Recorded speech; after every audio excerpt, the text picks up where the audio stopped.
৮ বছরের শিশু আসিয়া ধর্ষণ ও মৃত্যুর রেশ কাটতে না কাটতেই বগুড়ার কাহালু উপজেলায় আশ্রয়ন প্রকল্পে ৭ বছরের ২ শিশুকে ধর্ষণের অভিযোগ উঠেছে ৪০ বছর বয়সী মোহাম্মদ নূর ইসলাম নামে এক ব্যক্তির বিরুদ্ধে। অভিযুক্ত নূর ইসলাম ওই গ্রামের মৃত হাবিবুর রহমানের ছেলে। জানা যায়, বুধবার শিশু দুটি বাড়ির সামনে খেলছিল। এ সময় মুখরোচক খাবার দেওয়ার প্রলোভনে নিজ বাড়িতে নিয়ে গিয়ে ধর্ষণ করে নূর ইসলাম। পরদিন ধর্ষণের শিকার দুই শিশুর একজন জ্বরে আক্রান্ত ও আরেকজনের রক্তক্ষরণ শুরু হলে পরিবারের সদস্যরা বিষয়টি টের পায়। এরপর থেকে অভিযুক্ত নূর ইসলাম পলাতক রয়েছেন। আসলে ঘটনাটা হচ্ছে গত বুধবারের দিন বাচ্চার বাবা মা দুজনই কাজে চলে যায়।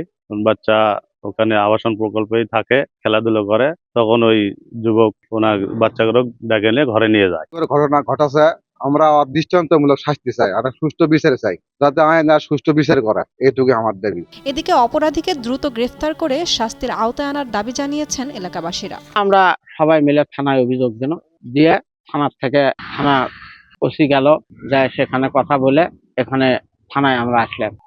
যাই হোক বাবা, আমরা মূর্খ মানুষ তেমন কিছু জানি না, আমরা আর একটা সুষ্ঠু বিচার চাই। স্থানীয় থানায় খবর দেওয়া হলে শুক্রবার কাহালু থানার ওসি ঘটনাস্থলে গিয়ে তথ্য সংগ্রহ করেন এবং ভুক্তভোগীর শারীরিক অবস্থা পরিদর্শন করেন। এ ঘটনায় শিশু দুটির পরিবার থেকে মামলা দায়ের করা হয়েছে বলে জানিয়েছেন তিনি। প্রাথমিকভাবে যেহেতু যে ভিকটিমের মা তিনি নিজেই একটা ধর্ষণের অভিযোগ দিয়েছেন, আর একটা ভিকটিমের মা ধর্ষণের চেষ্টা, ভিকটিম যেহেতু দুইটা, ওই আঙিনায় আমরা অভিযোগ নিয়েছি এবং তারই ধারাবাহিকতা আমরা মামলাটি রেকর্ড করেছি এবং এখন আমরা দ্রুত আজকেই জিয়া মেডিকেলে পাঠাবো, ভর্তি করবো ওখানে।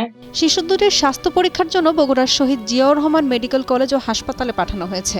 পাশাপাশি অভিযুক্ত নূর ইসলামকে গ্রেফতারের অভিযান চালাচ্ছে পুলিশ। বগুড়া থেকে মোহাম্মদ তাহমিদুর রহমানের পাঠানো তথ্যচিত্রে ডেস্ক রিপোর্ট। উর্মি আক্তার সোমা, কালের কণ্ঠ।